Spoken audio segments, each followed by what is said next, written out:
You have to justify the news. You have to verify the report first, then you go to the action. আগে আপনি justify করবেন, আগে আপনি verify করবেন, তারপর অ্যাকশনে যাবেন। আপনি অফিসে, আপনার বন্ধু এসে বলল, বন্ধু মাম্মা তুমি তো এই জায়গায় ঘুরে বেড়াও, তোমার বউরে দেখছি বাজারে টাঙ্কি মারে, আছে না নাই? আপনি রেগে গেলেন, হায় হায় আমার বউ টাঙ্কি মারে আরেকজনের সাথে। বিকেল বেলা আপনি অফিস শেষে ঘরে ঢুকলেন, কোনো কথা নাই, বউয়ের চুলে ধরলেন। আর পিঠের মধ্যে কিল আছে না নাই? আইজো কিল কাইলো কিল, এমন হতে পারে এই মারামারির কারণে ফ্যামিলিটা ভেঙে যেতে পারে, ঠিক কিনা? হতে পারে আপনার বন্ধু যারা দেখেছে ওইটা আপনার বিবি ছিল না, ছিল আরেক মহিলা, হতে পারে কি পারে না? হয়তো সে মিথ্যা বলেছে, হয়তো সে ভুল দেখেছে, কিন্তু যাচাই বাছাই না করে ঘরে যায় আপনি আইজো মায়ের কাইলো মায়ের অ্যাকশন শুরু করে দিলেন। Action action action action, direct action শুরু করলেন। এরকম অ্যাকশনের কারণে ফ্যামিলিগুলো ভেঙে যায়, বন্ধু বন্ধুর মাঝে সম্পর্ক নষ্ট হয়, সমাজটা হয়ে যায় জাহান্নামের টুকরা, ঠিক কিনা? এজন্য আল্লাহ বললেন, ইয়া আইয়ুহাল্লাযীনা আমানু ইন জাআকুম ফাসিকুম বিনাবাইন ফাতাবায়ানু, ও ঈমানদারেরা কেউ যদি কোনো খবর নিয়ে আসে আগে যাচাই করো খবরটা সত্য কিনা, whether the news is right or wrong, তথ্যটা সঠিক কিনা যাচাই করে নাও। কে বলছেন? আরো জোরে বলেন, কে বলছেন? আন তুসিবু কওমান বিজাহালাতিন ফাতুসবিহু আলা মা ফাআলতুম নাদিমিন, না জেনে যদি অ্যাকশনে যাও পরে তোমার অ্যাকশনের কারণে তুমি নিজেই পস্তাবা, ঠিক কিনা? রাগের চোটে যদি তালাক মাইরা দেন, ভেজাল আছে না নাই? পরে আপনি নিজেই পস্তাবেন, নিজের কপালে নিজে বাড়ি মারবেন, জোরে কোন ঠিক কিনা? এই আয়াতটার একটা ব্যাকগ্রাউন্ড আছে, বিশ্বনবী মনোযোগ দিয়ে বুঝবেন, খেয়াল করে বুঝবেন। বনুল মুস্তালিকের যুদ্ধে জয়লাভ করলেন, বনুল মুস্তালিকের সব কালিমা পড়ে মুমিন হয়ে গেল। কি হয়ে গেল? বিশ্বনবী নামাজ শিক্ষা দিলেন, যাকাতের আইন বললেন। বিশ্বনবী বললেন, যাকাত এখন দিও না, দিবা 1 বছর পর। কয়দিন পর? সবাই বলেন, 1 বছর পর যাকাত দিবা। বিশ্বনবী বললেন, আমার যাকাত উত্তোলনকারী সাহাবী তোমাদের কাছে আসলে যাকাতের উট দিবা, খাসি দিবা, ঘোড়া দিয়ে দিও। 1 বছর পর বিশ্বনবী মদিনা থেকে যাকাত উত্তোলনকারী সাহাবী আল ওয়ালিদ ইবনে উকবাকে পাঠালেন, ওয়ালিদ যাও বানুল মুস্তালিকে চলে যাও, 1 বছর হয়েছে, যাকাতের টাকা নিয়ে আসো। ওয়ালিদ যাকাত উত্তোলনের জন্য রওনা হলেন। পথিমধ্যে তার স্মরণ হলো, হায় রে, বনিল মুস্তালিকের সাথে তো আমার বহু যুগের শত্রুতা, অনেক মারামারি করছি জাহিলি যুগে, আজকে যদি চান্স পাইয়া আমারে কোপা শামসু করে দেয় তাহলে তো অবস্থা খারাপ। কি করি? এক কাজ করি, বানায় বানায় বিশ্বনবীর কাছে মিছা কথা কই। মাস পথ থেকে চলে আসলেন, যাকাত তোলে নাই। এসে বলে, ইয়া রাসূলুল্লাহ, ইয়া হাবিবাল্লাহ, গিয়েছিলাম যাকাত দিতে, কেউ যাকাত দেয় না, সবাই মুরতাদ কাফের হয়ে গিয়েছে, বরং আমারে মারার জন্য রামদা দিয়ে দাবড়ানি দিছে। কোন রকম জান নিয়ে আমি পালিয়ে এসেছি গো রাসূল। কথাটা কি হাসানা মিছা? আর জোরে, হাসানা মিছা? বিশ্বনবী বেজায় রেগে গেলেন। 1200 সৈনিক রেডি করলেন, 1200 মুজাহিদ, যাও খালিদ ইবনে ওয়ালিদের নেতৃত্বে বনুল মুস্তালিকে অ্যাটাক করো। আল্লাহ বললেন, নবী থামেন, পরে অ্যাটাক করেন।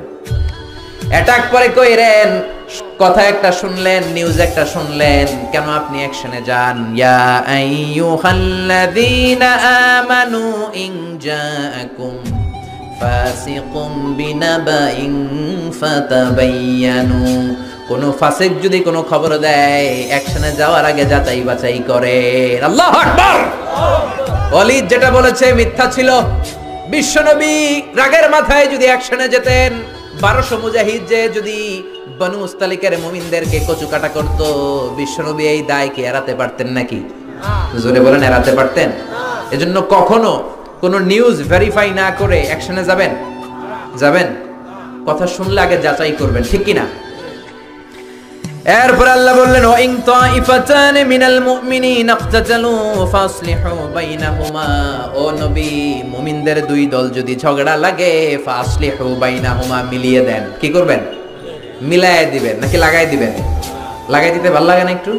একটু খোসায় দেই, হ্যাঁ, একটু লাগায় দেই। আপনাদের এলাকায় আগুন লাগলে কি দিয়ে নিবান? কথা বলে না, কি দিয়ে নিবান? আগুন লাগলে পানি ডালবেন, তেল ডাইলেন না। এক শ্রেণীর লোক আছে, আগুন লাগলে কেরোসিন তেল ঢালে, আছে না নাই? আর একটু জ্বলুক, ভালোই লাগে, ঠিক কিনা? খবরদার, ওয়া ইন তাইফাতান মিনাল মুমিনিনা ইকতাতালু, মুমিনদের দুই দল যদি ঝগড়া লাগে ফাসলিহু বাইনাহুমা, মিলিয়ে দাও, তোমার জান্নাতের ঘরকে উচ্চ মাকানে নিয়ে যাবে কে? এটা অনেক বড় ইবাদত। স্বামী স্ত্রী ঝগড়া লেগেছে, মিলায়ে দিবেন। দুই গ্রামের মধ্যে মারামারি আছে না নাই, মিলায়ে দিবেন। বাদী বিবাদীর মধ্যে মিলিয়ে দিবেন, বন্ধু বন্ধু ঝগড়া মিলিয়ে দিবেন, দুই পক্ষ মারামারি মিলিয়ে দিবেন। আপনার কলিজাটারে মিলিয়ে দিবে কে? বিশ্বনবী বলতেন, আলা উখবিরু বিআফদাল মিন সাদাকাতিন ওয়া সিয়ামি ওয়া সালাহ, নফল নামাজ, নফল রোজা, নফল যাকাতের চাইতেও বড় একটা আমল আছে রে সাহাবা, ওই আমলটা কি আমি কি তোমাদের বলবো না? সাহাবারা বললেন, অবশ্যই বলবেন। বিশ্বনবী বললেন, ইসলাহু যাতিল বাইন, দুইজনকে মিলায়া দেওয়া। নামাজের চেয়ে সওয়াব, সারা রাত তাহাজ্জুদ পড়লে যেই সওয়াব, ঝগড়া লাগছে ওদেরকে মিলায়ে দিলেন ওই সওয়াব। সুবহানাল্লাহ, আরো জোরে সুবহানাল্লাহ। মিলায়ে দিবেন। শাশুড়ি বউ ঝগড়া লেগেছে, বসেন, বসা হয় না, ঠিক কি না? শাশুড়ি আর বউ তো ঝগড়া লাগবে। শাশুড়ি এক আমলের, বউ আরেক আমলের। শাশুড়ি এক জেনারেশন, বউ, শাশুড়ি এক মাইন্ডেড, বউ। এজন্য দুজনকে নিয়ে বসেন, মিলায়া দেন। বিশ্বনবীর কাজ ছিল মিলায়া দেয়া, মিউচুয়াল আন্ডারস্ট্যান্ডিং করা। বিশ্বনবী দুনিয়ায় এসেছেন মিলায়া দেওয়ার জন্য। সুবহানাল্লাহ। বিশ্বনবী জোহরের নামাজের পরে মা ফাতেমার ঘরে যেতেন, ফাতেমার ঘরে যেতেন। একদিন জোহরের নামাজের পরে ফাতেমার ঘরে গেলেন, বললেন, ও ফাতেমা, আলী কোথায়? আইনা আলী? ফাতেমা বললেন, আব্বা, আপনার জামাই আমার সাথে ঝগড়া করে বের হয়ে গিয়েছে। বিশ্বনবীর চেহারাটা আগুনের গোলার মতো লাল হয়ে গেল। কি বললা ফাতেমা? খবরদার, ভবিষ্যতে কোনোদিন এমন যেন না হয়। তুমি আমার কলিজার টুকরা, নয়নের পুটলি, তো কি হয়েছে? আলী যদি তোমার উপর নাখোশ থাকে, আমার নবীর মেয়ে হওয়ার কারণে জান্নাতে আমি তোমারে কিছু করে দিতে পারবো না রে ফাতেমা। আল্লাহু আকবার। খবরদার, আলীরে কষ্ট দিও না।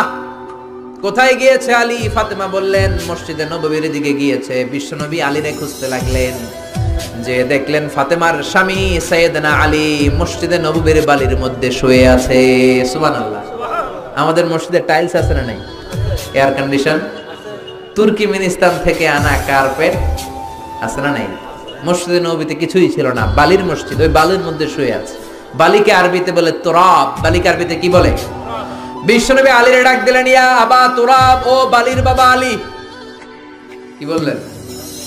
ও বালির বাবা আলী, কি হয়েছে? কথা কয় না, কারণ গোসা আছে না নাই? আমনের মায়া এতক্ষণ আমারে গুতাইছে, আমনে এখন কি কন?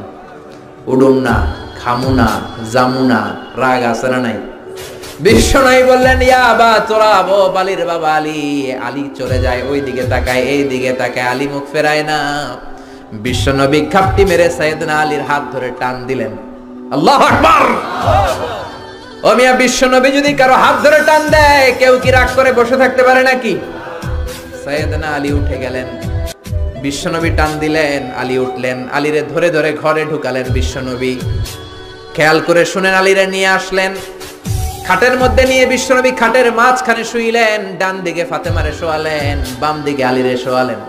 এবার গল্প শোনাতে শুরু করলেন, রাগ ভাঙ্গায়। সুবহানাল্লাহ। কি নবী ছিলেন, কেমন করে মিলায়া দিতেন। ডালে আলীরে শোয়ালেন, বাম দিকে ফাতেমারে শোয়ালেন, মাঝখানে বিশ্বনবী ছিলেন। কি রোমান্টিক শ্বশুর, গোটা বিশ্বে পাওয়া যাবে এরকম শ্বশুর। আল্লাহু আকবার। দুইজনের শুইয়ে দিয়ে মাঝখানে গল্প করতে শুরু করলেন, দুইজনের মুখে হাসি ফোটালেন। আরশের উপরে থেকে খুশি হয়ে গেল কে? বিশ্বনবীর কাজ ছিল কোনো সেপারেশন নাই, no separation, no bifurcation, no isolation. বিশ্বনবীর কাজ ছিল মিউচুয়াল করে দেওয়া, মিলিয়ে দেওয়া, ভালোবাসিয়ে দেওয়া। কোন ধরনের ভাঙ্গাভাঙ্গির কাজে বিশ্বনবী নাই। বিশ্বনবী এসেছেন জোড়ানোর জন্য, ঠিক কি না? যেই মেয়েগুলো পর্দা করে, কোরআন শিক্ষার আসর করে, ওই মেয়েগুলোরে গ্রেফতার করে কি করে না? খবরদার, এই মেয়েগুলার কারণেই বাংলার জমিনে রহমতের বৃষ্টি ঝড়ে। ওই তাহাজ্জুদ গুজার ছাত্রগুলোর কারণেই বাংলার জমিনে ধান আর গম ফসল ফলে, ঠিক না? এদেরকে যদি জেলে ভরা হয়, এদেরকে যদি জুলুম করা হয়, বাংলার জমিনে আযাব আর গজব আসতে দেরি হবে। কথা বোঝা যায় না? কঠিন? সহজ না কঠিন? সহজ না কঠিন? 120 বছরের যুদ্ধ। বাবা মারা যাওয়ার আগে ছেলেরে বলে, কোপাবি, কি করবি? পোলায় তার পোলারে কয় কোপাবি। 120 বছরও যেই যুদ্ধ বন্ধ হয় না। বিশ্বনবী মক্কা থেকে মদিনায় হিজরতে গেলেন, এক সপ্তাহের মধ্যে আউস আর খাজরাতের 120 বছরের যুদ্ধ বন্ধ করে ভাই ভাই বানিয়ে দিলেন। ভাই ভাই বানিয়ে দিলেন। বিশ্বনবী মিলিয়ে দেওয়ার পরে আউসের সর্দার খাজরাজ গোত্রের সর্দারের কাছে ওট রান্না করে ওটের গোশত পাঠায়। আবার খাজরাজ গোত্রে বিয়ে হলে আউস গোত্রের লোকদের দাওয়াত দেয়। সুবহানাল্লাহ কইবেন না? পাশাকোটো এরকম মারামারি হলে কি করবেন? হুজুর মিলাই দিবেন, পারবেন তো? মিলাই দিবেন, না পারলে আমারও ডাকেন, আসবো, আমি মিলাই দেব। আমি কি করব? বিশ্বনবীর কাজ এটা। বিশ্বনবী বলতেন আমারে নিয়ে যাও, আমি মিলাই দেব। ইমাম বুখারী, আলেম যারা আছেন তারা বুঝবেন, একটা চ্যাপ্টার করেছেন বুখারীতে। চ্যাপ্টারের নাম হচ্ছে বাবু কওলিল ইমাম লি আসহাবিহি ইযহাবু বিনা নুসলিহ বাইনাহুম। এর মানে হলো ইমাম সাহাবীদেরকে বলতো, মানে বিশ্বনবী সাহাবীদের বলতো, ইযহাবু বিনা, আমারে নিয়ে চলো, নুসলিহ বাইনাহুম, আমি মিলাইয়া দেব। সুবহানাল্লাহ। বিশ্বনবী মিলানোর জন্য এসেছেন, বিশ্বনবী ভাঙার জন্য, জ্বালানোর জন্য আসে নাই, ঠিক কি না? এজন্য আল্লাহ বললেন, ইয়া ওয়া ইন তাইফাতানি মিনাল মুমিনিনা ইকতাতালু ফাসলিহু বাইনাহুমা, মিলিয়ে দাও। ফাইন বাগাত ইহদাহুমা আলাল উখরা ফাকাতিলুল্লাতী তাবগী হাত্তা তাফিআ ইলা আমরিল্লাহ। দুই দল রে মিলাও, বসাও, বুঝায় দাও। এক দল মিলতে চায়, আরেক দল যদি মিলতে না চায়, আরেক দল যদি ঘাড় তেরামি করে, ঘাড়ের মধ্যে মারো। কই মারো? ফাদরিবু ফাওকাল আনাক। আমি বলি নাই, কোরআন সাক্ষী। কোথায় মারবা? ঘাড়ের উপরে মারবা। ওয়াদরিবুহুম কুল্লা বানান, গিরায় গিরায় মারবা। ঘাড়ের উপরে মারো, গিরায় গিরায় মারো। কারণ মাঝে মাঝে সোজা কথায় সোজা আঙ্গুলে ঘি ওঠে। সোজা আঙ্গুলে ঘি ওঠে। সোজা আঙ্গুলে ঘি না উঠলে বাঁকা করার দরকার আছে না নাই? বুঝাইতে চান, বসায় দিলেন, এখনো কথা শোনে না, এবার ডান্ডার দরকার আছে না নাই? ডান্ডার চেয়ে বড় ওষুধ আর বাংলার জমিনে নাই। চিল্লায় বলেন ঠিক কিনা? কোন সরকার সে শান্তি দিতে পারে না, ঠান্ডা করতে পারে না, রাস্তা ক্লিয়ার করতে পারে না। 15 দিনের জন্য যদি সেনা সরকার আসে, আমরা হয়ে যাই সিঙ্গাপুরের নাগরিক, ঠিক কিনা? আমাদের চেয়ে আইন মানার মতো লোক গোটা বিশ্বে তখন দ্বিতীয়টা খুঁজে পাওয়া যায় না। জোরে কোন ঠিক কিনা? এজন্য ডান্ডার উপরে কোনো ঔষধ। আল্লাহ বললেন, খবরদার, মিলাতে চাও, একদল যদি মিলতে চায়, আরেক দল যদি গাদ্দারি করে, ঘাড়ে মারো। কই মারো?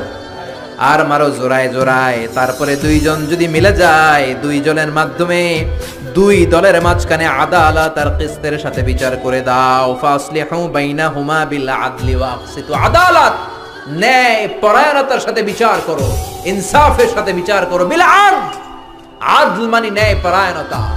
বাংলা এটারে আমরা বলি আদালত। আমাদের আদালত আছে না নাই? উচ্চ আদালত, নিম্ন আদালত আছে না নাই? বিচার আছে না নাই? রায় আছে না নাই?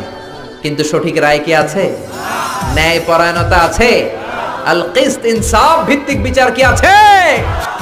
বিশ্বনবীর বিচার ছিল দুই পক্ষের কথা শুনতেন, বাদীর কথাও শুনতেন, বিবাদের কথাও শুনতেন। কিন্তু আমাদের আদালতে এক দলের কথা শুনে আরেক দলের কথা শোনেন, এরকম আছে না নাই? এক দলকে সুবিধা দেয়, আরেক দলের সুবিধা দেয় না, আছে না নাই? এক দলের কাছ থেকে ঘুষ খায়, আরেক দলের উপর চাপায় দেয়, আছে না নাই? বিশ্বনবী দুইজনের কথা শুনতেন। দুই সাহাবী মারামারি লাগছে, তোমারটা বলো, ও এইটা, তোমারটা বলো, ও এইটা, যাও, আমার বিচার হচ্ছে এইটা। চিল্লায় পড়েন আল্লাহু আকবার। মা আয়েশা পায়েস খেতে খেতে সাউদার গালে পায়েস মেখেছে। বিশ্বনবীর বউ সাউদা কেঁদে কেঁদে বলে, ও নবী, দেখেন আপনার একমাত্র কুমারী বউ আয়েশা পায়েস খেতে খেতে রাগের মাথায় আমার গালেও পায়েস মেখেছে। কি মেখেছে? পাশাকোটে কি পায়েস চিনেন? না সিন্নি চিনেন? নাকি সেমাই?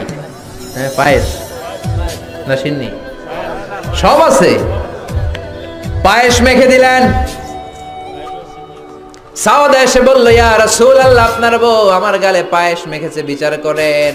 বিশ্বনবী বললেন, তোমার কথা শুনলাম, আয়েশার কথা শোনার দরকার আছে না নাই? ও আয়েশা, করেছো নাকি? আয়েশা বললেন, জি ইয়া রাসূলুল্লাহ, বালা আমি করেছি। যখন পায়েস মেখেছি তখন আমি রেগেছিলাম, এখন আমার রাগটা কমিয়ে দিয়েছে কে? এখন আমি বুঝতে পেরেছি কাজটা করা ঠিক হয় নাই। দুইজনের কথা শুনলেন। এবার বিশ্বনবী বললেন, আমার বিচার হলো কিসাস, বাদী বিবাদী, দুইজনের কথা শুনলাম, এবার জাজমেন্ট, রায়। কি সুন্দর রায়, কি সুন্দর রায়!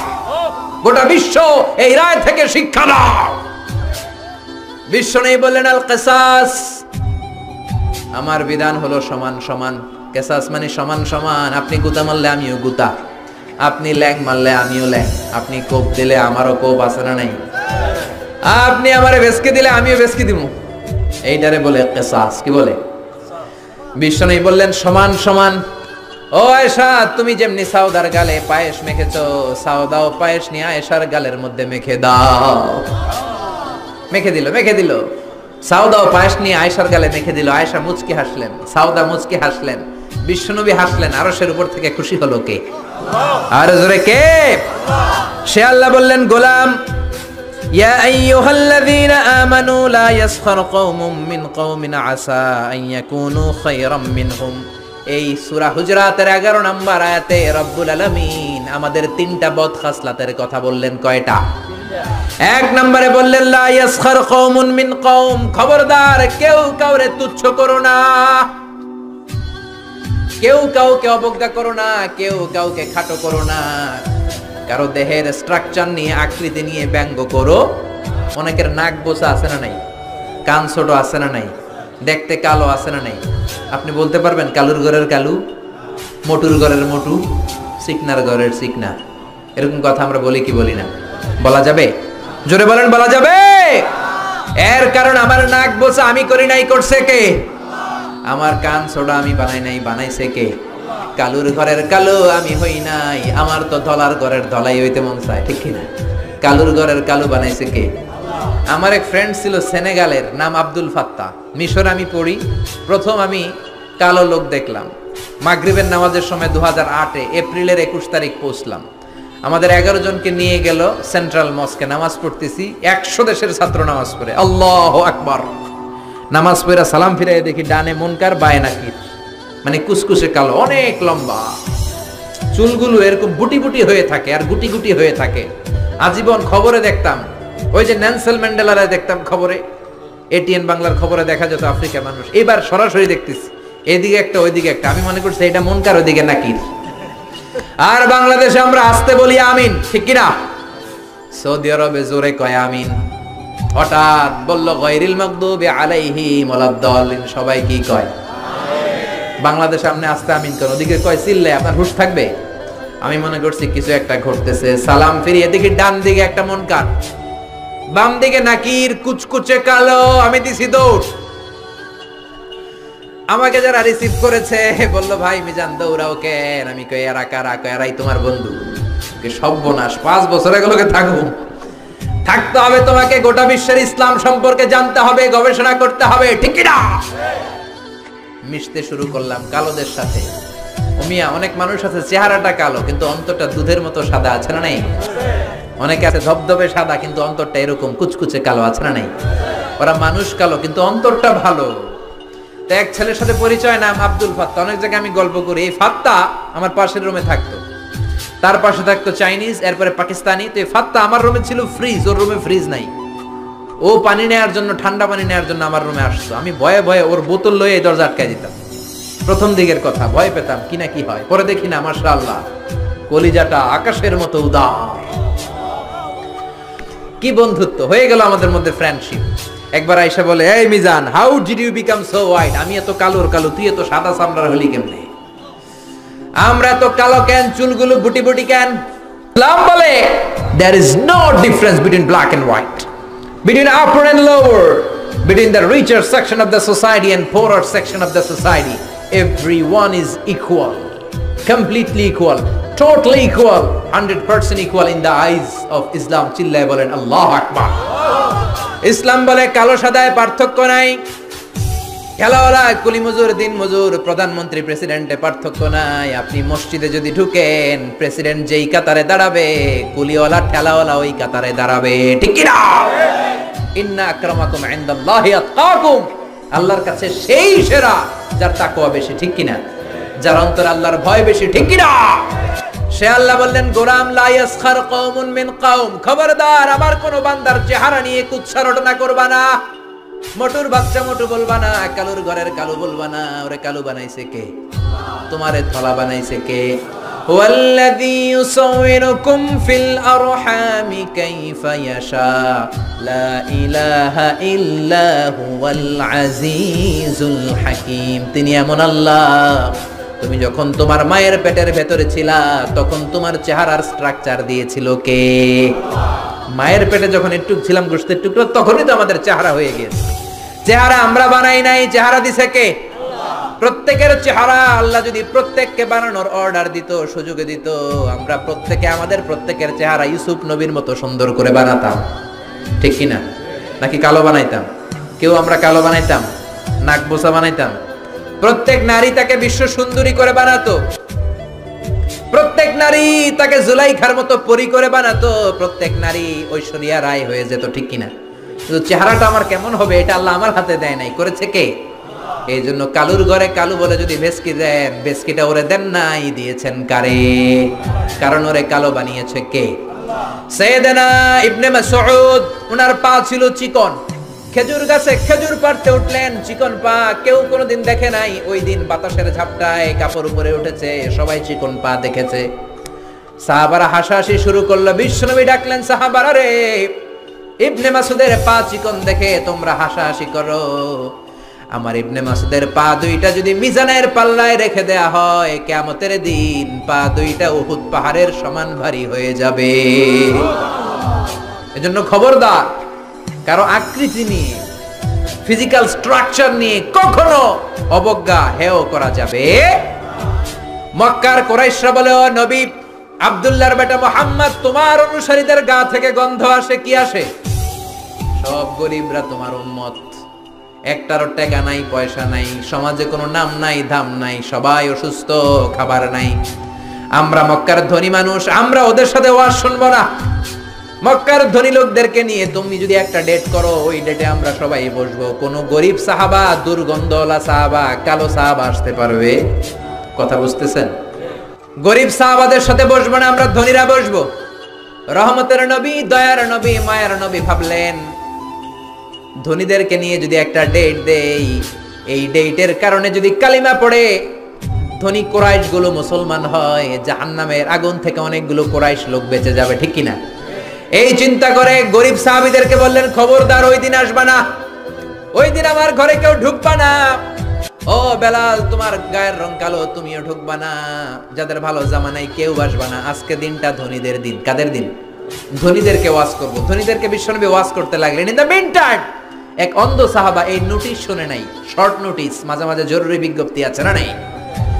আব্দুল্লাহ ইবনে উম্মে মাকতুম, অন্ধ সাহাবী, হুট করে ওই ধনীদের মিটিং এর মধ্যে ঢুকে গেলেন। বিশ্বনবী একটু অপছন্দ করলেন, বিশ্বনবীর ভ্রুটা বিশ্বনবী একটু কুঁচকালেন। আহা, এখন কেন ঢুকলো? অন্য সময় ঢুকলে তো ভালোই হতো, এখন কেন ঢুকলো? এই যে বিশ্বনবী একটু অপছন্দ করলেন, একটু নাক ছিটকালেন, বিশ্বনবীরও আল্লাহ ছাড় দেয় নাই। বিশ্বনবীরে ধমক দিয়ে, বিশ্বনবীকে সাবধান করে দিয়ে ওই সাহাবীর সম্মানে রব্বুল আলামিন একটা সূরা নাজিল করলেন। আল্লাহ বললেন, আবাসা ওয়া তাওয়াল্লা আন জাআহুল আ'মা ওয়া মা ইউদরিকা লাআল্লাহু ইয়াযাক্কা। আল্লাহু আকবার। ও নবী, আপনি অপছন্দ করলেন কেন? নাক ছিটকালেন কেন? কপালের চামড়া ভাঁজ করলেন কেন? কপালের চামড়া আমরা বিরক্ত হলে ভাঁজ করি, ঠিক কিনা? বিরক্ত হলেন কেন? যাদেরকে নিয়ে মিটিং করেন হয়তো একটাও কালিমা পড়বে না। আর যে অন্ধ সাহাবীর কারণে আপনি ভ্রু কুচকালেন, বিরক্তির ছাপ প্রকাশ করলেন, হয়তো ওই সাহাবীর বদৌলতে কালিমার পতাকা পতপত করে উড়ে চলবে, ঠিক কিনা? এজন্য খবরদার, মুখ সামলাতে হবে, যেমন মন চায় তেমন বলা যাবে। বিশ্বনবীর এক বিবি ছিল সফিয়া, মোটা। কি ছিল? কথা কয় না, কি ছিল? মা এসে একদিন টিটকারি মারলেন, ঠাট্টা করে বললেন, আপনার মুটকি বউ সফিয়া। মুটকি বউ মানে মুটি। বিশ্বনবী বললেন, আয়েশা, কি বললা এটা? তুমি কি বললা? লাকাদ কুলতি লা কালিমাতান ইয়া আয়েশা, এমন একটা কথা বলেছো, লাউ মুসজাত বিমাইল বাহার, তোমার কথাটা যদি সাগরের মধ্যে ছেড়ে দেয়া হয়, লামাসজাতু, তোমার এই কথাটা পুরো সাগরের নীল পানিকে কালো করে দিবে। এজন্য খবরদার, ইন্নাল আবদা লা ইয়াতাকাল্লামু বিল কালিমা মা ইয়াতাবায়ানু ফিহা। আমরা অনেক সময় হুট করে এমন কথা বলে ফেলি, ওই কথাটাই আমার জাহান্নামে ঢুকাতে পারে। চিল্লায় বলেন ঠিক কি না? এতে তিনটা কথা বললেন। এক বললেন খবরদার কাউরে তুচ্ছ করো না। দুই বললেন ওয়ালা তালমিজু আনফুসাকুম, নিজেদের বদনাম করো না, দোষ খোঁজো না। একদল আছে সবার পিছনে খালি দোষ খোঁজে, আছে না নাই?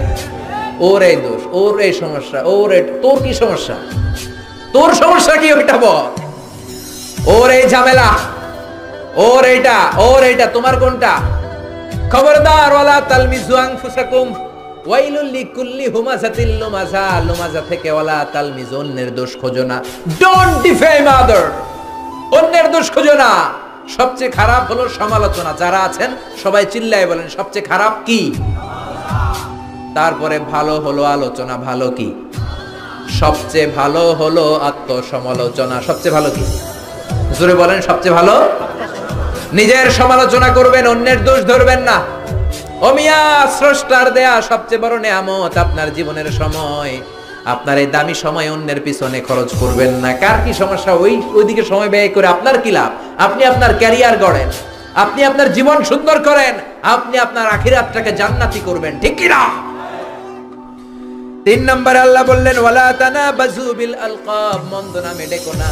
যার যেই নাম ওই নামে ডাকতে হবে। খারাপ নামে ডাকা হলো কবিরা গুনাহ। যার যেই নাম ওই নামে ডাকবেন, নাম চেঞ্জ করা যাবে না। করবেন কোনোদিন? করবেন? কি সুন্দর বাবা মা নাম রেখেছে। প্রথম খলিফার নামে নাম আবু বাকার, ওরে বাংলাদেশে ডাকে বকইরা। কি ডাকে? নাম পাশাকোটে ডাকে না মনে হয়, ডাকে বকইরা। আহা, কপাল পোড়া। আব্দুল কুদ্দুস, কত সুন্দর নাম, মা বাবা রেখেছে, ওরে ডাকে কুদ্দুচ্চা। আছে না নাই? ইসলামের প্রথম জিহাদের ময়দানে যিনি তীর মেরেছেন সাহাবীর নাম জানেন? জানেন? কেউ জানেন না? আউয়ালু রামিন ফিল ইসলাম, প্রথমে তীর মেরেছে সাদ বিন আবি ওয়াক্কাস। বাবা মা নাম রেখেছে, ওর নামে নাম সাদ বিন আবি ওয়াক্কাস। হেতেরে ডাকে আক্কাইচা। আছে না নাই? খবরদার, কবিরা গুনাহ। যার যেটা নাম সেটা ডাকবেন। আমার নাম মিজান, যদি ডাকেন মিজাইন না, আমার ভাল লাগবে? বদদুয়া দিয়ে দিব আমি, একেবারে জইলা যাবেন, ঠিক কি না? খবরদার, সবার নামটা সবার কাছে প্রিয়। আমার কাছে আমার মিজান নামটা খুব যত্নের, খুব প্রিয়। দাড়িপাল্লা যত্নের, খুব প্রিয় আমার নামটা। আমি চাই সবাই আমার নামটা সুন্দর করে বলুক। ঠিক তেমনি আপনি, আপনার নাম কাউসার, আপনার নাম আব্দুল্লাহ। আমার কাছে মনে হতে পারে আর কাউসার তো হাজার হাজার আছে, কিন্তু আপনার কাছে কাউসার নামটা খুব প্রিয়, আপনার কাছে আব্দুল্লাহ নামটা খুব। প্রত্যেকের কাছে প্রত্যেকের নামটা প্রিয়, প্রত্যেকের কাছে প্রত্যেকের নামটা বড় যত্নের, বড় আদরের। এই জন্য নাম যখন ডাকবেন তার সুন্দর নাম ধরে রাখতে বলেছে কে? আল্লাহ বললেন ওয়ালা তানাবাজু বিল আলকাব, মন্দ উপনামে ডেকো না। ইউদাউনাল ইয়াউমাল কিয়ামাতি বিআসমাইকুম ওয়া আসমাই আবাইকুম, কিয়ামতের দিন তোমার নাম ধরে, তোমার বাবার নাম ধরে তোমারে ডাকবে কে? 12 নম্বর আয়াতেও রব্বুল আলামিন 3টা বদ গুণের কথা বললেন। এগুলো থেকে বাঁচার দরকার আছে না নাই? বাঁচতে রাজি আছেন? আল্লাহ বললেন ইজতানিবু কাসীরাম মিনাজ যান, ও মুমিনেরা মন্দ ধারণা থেকে বেঁচে থাকো। নেগেটিভ মাইন্ড নিয়ে চলাফেরা করা যাবে, মন্দ ধারণা করা যাবে। আল্লাহ বললেন ইজতানিবু কাসীরাম মিনাজ যান, ধারণা থেকে বেঁচে থাকো। মন্দ ধারণা আছে না নাই? আমাদের সমাজে এটা একটা মহামারী। আমরা শুধু ধারণা করি, আন্দাজ করি। আমরা হলাম আন্দাজ আলী। কি আলী? সবাই বলেন কি আলী? কি খুশি কইতেছে আবার আন্দাজ আলী।